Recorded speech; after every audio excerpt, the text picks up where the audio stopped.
আরে কপাল, কি অবস্থা! ও জানে না এই যে রুটি বানানো হচ্ছে, শাশুড়ি আর শাশুড়ির গেদা। কি চারজন মানুষের রুটি। আমার মার কাছে দিয়েছে। নেও, আমারে যেমন রান্নাঘরে আসতে দিবা না, দেখো কি অবস্থা। রান্নাঘরে নিজে আসবা না সেই কথা কও। ও পারে ও।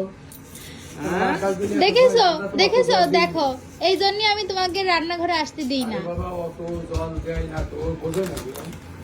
আবার জল গরম করে নিজে দিয়ে চেয়ারে বসে পাত্রে থেকে দিতে- আমার মা বাবা এসে ঘুরতে কয়দিনের জন্য পাত্রে তাকে দিতে- দিয়ে রান্না করাচ্ছে। দেখেছো আমি রান্না করতে দিই তোমাদের।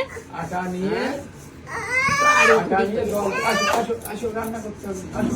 আমার বাপ মা দিয়ে রান্না করাচ্ছে। আসো।